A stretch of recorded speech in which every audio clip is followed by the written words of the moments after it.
Hello, welcome back to our channel. F.T. Woodoட An Outline History of the English Languageல உள்ள Origin of Language என்ற சாப்டரை பார்ப்போமா? The Origin of Language. இதில் spoken language தான் primary, return language secondary. ஜெனரலாக லாங்குவேஜை பற்றிய ஃபேக்ட்ஸை தெரிஞ்சு வச்சுருக்கணும். முதல்ல லாங்குவேஜ் ஸ்போக்கன் ஃபார்மில் மட்டும்தான் இருந்தது. அதுக்கப்புறம் தான் ரிட்டன் ஃபார்மில் வந்தது.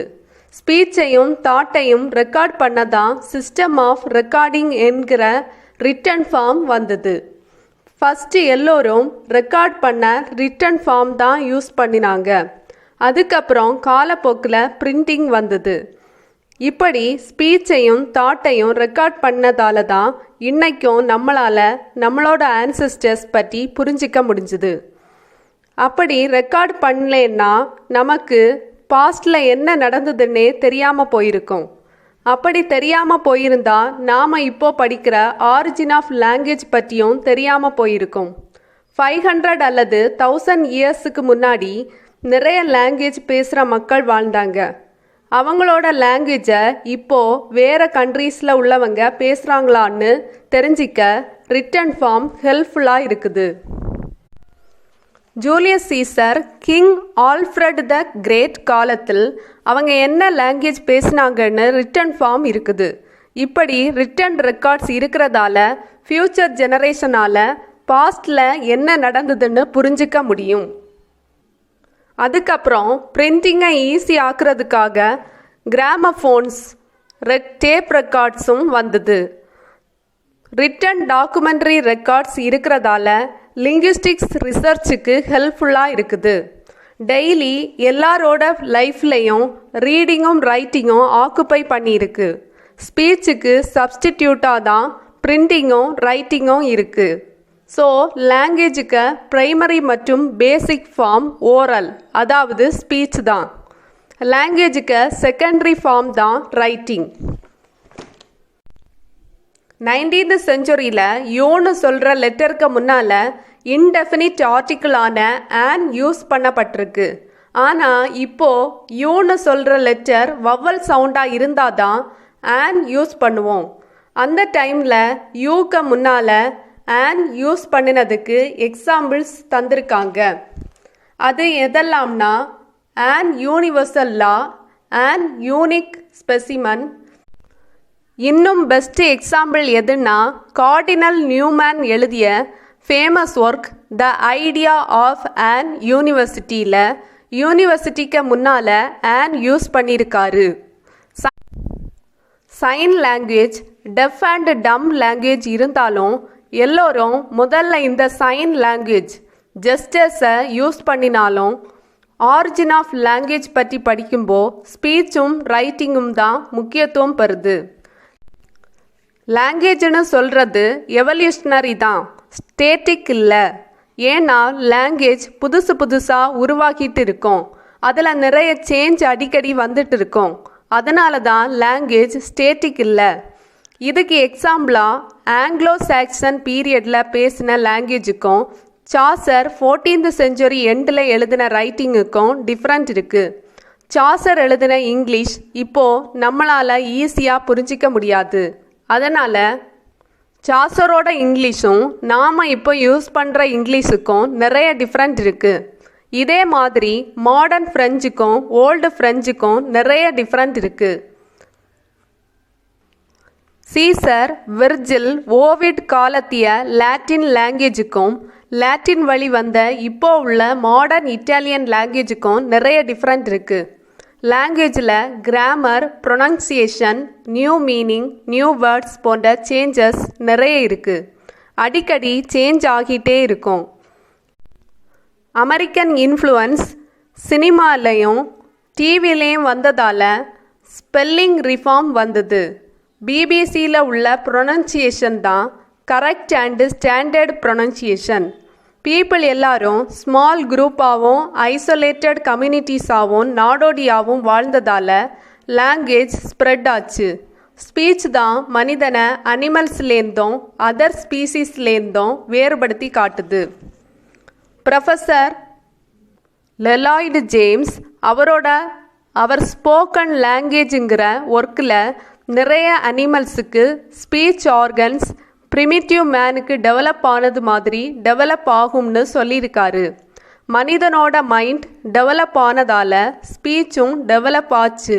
ஆனால் மற்ற ஸ்பீசிஸில் ஸ்பீச் இல்லை.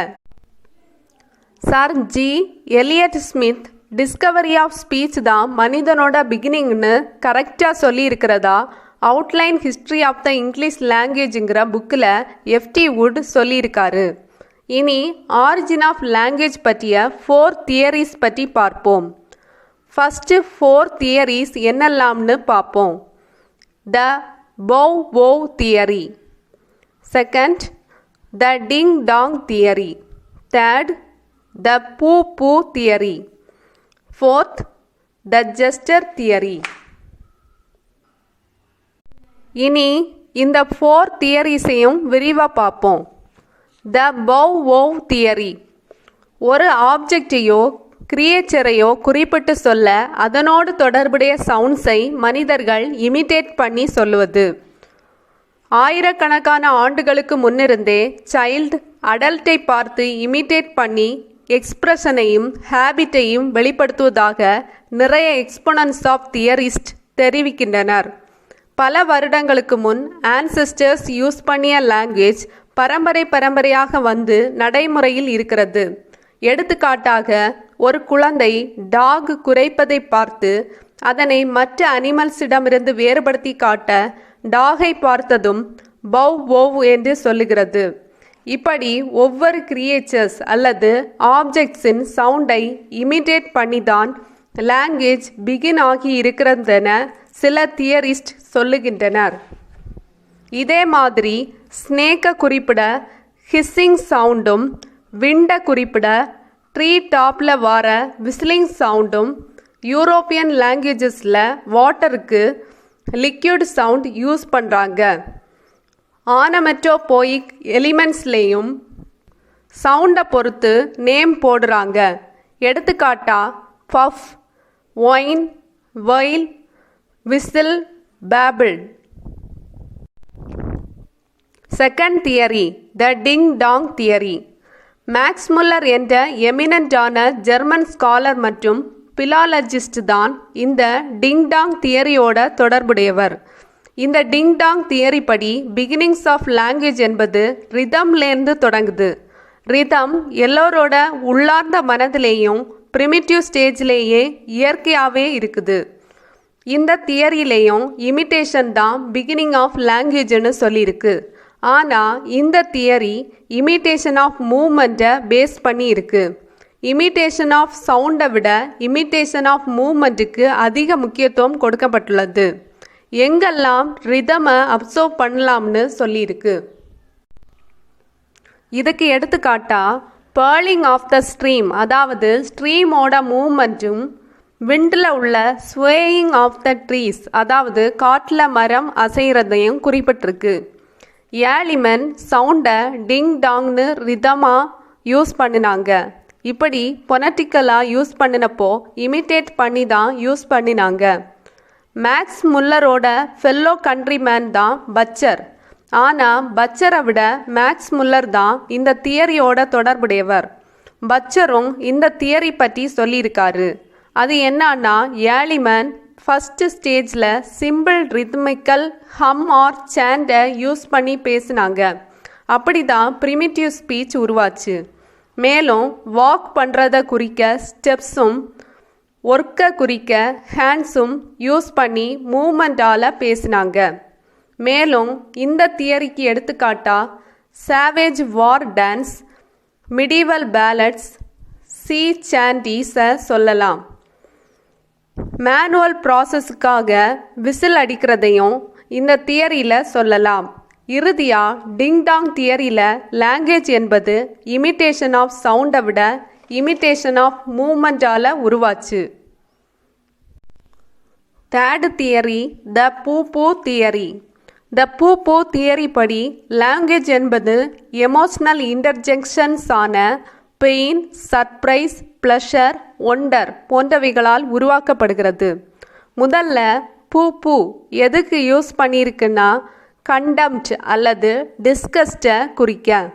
அவமதிப்புக்கு பூ பூ வேர்டை யூஸ் பண்ணினாங்க.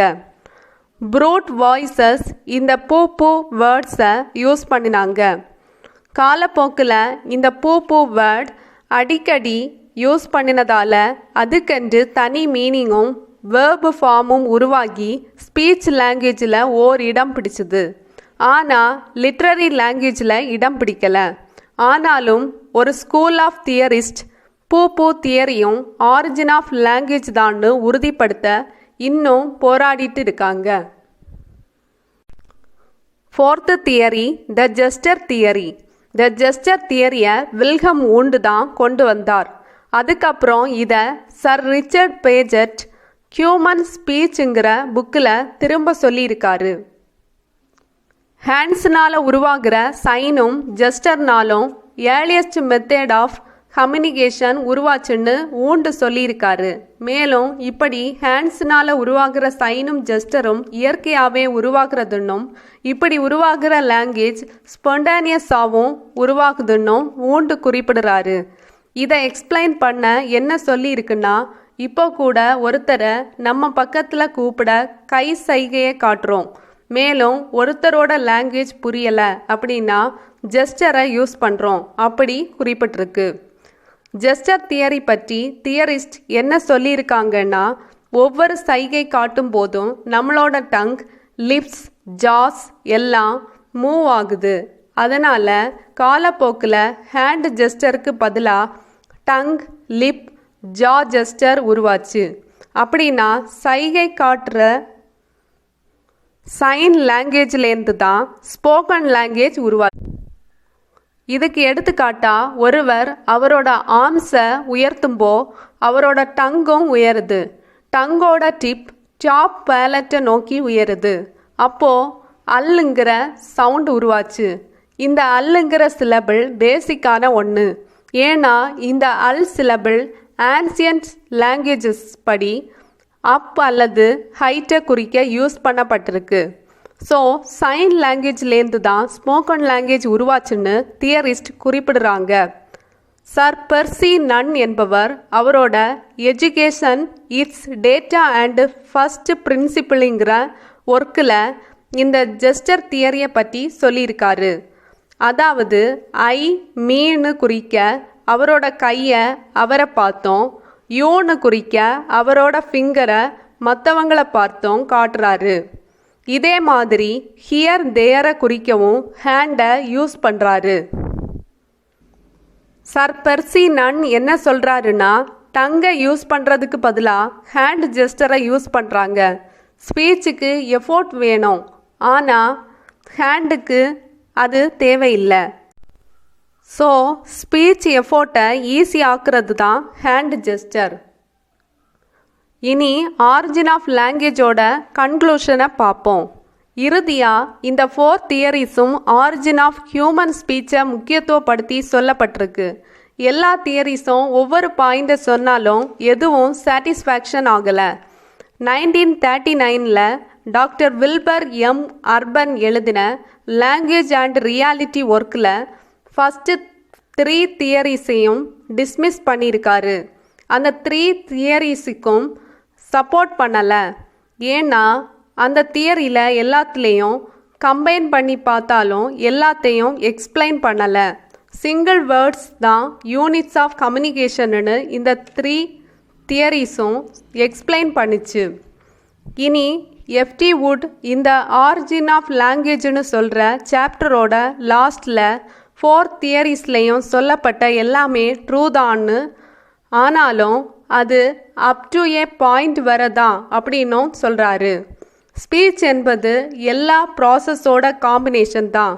லாங்குவேஜ் எதிலிருந்து தோன்றியது என்பது இன்னைக்கும் ஆராயப்பட்டு வருகிறது. ஆந்த்ரோபாலஜிஸ்ட் என்ற மானுடவியல் வல்லுநர்களும் சைக்காலஜிஸ்டும் லாங்குவேஜ் அண்ட் பிலாலஜி பற்றி இன்னும் ரிசர்ச் பண்ணி கொண்டிருக்கின்றனர். தேங்க்யூ.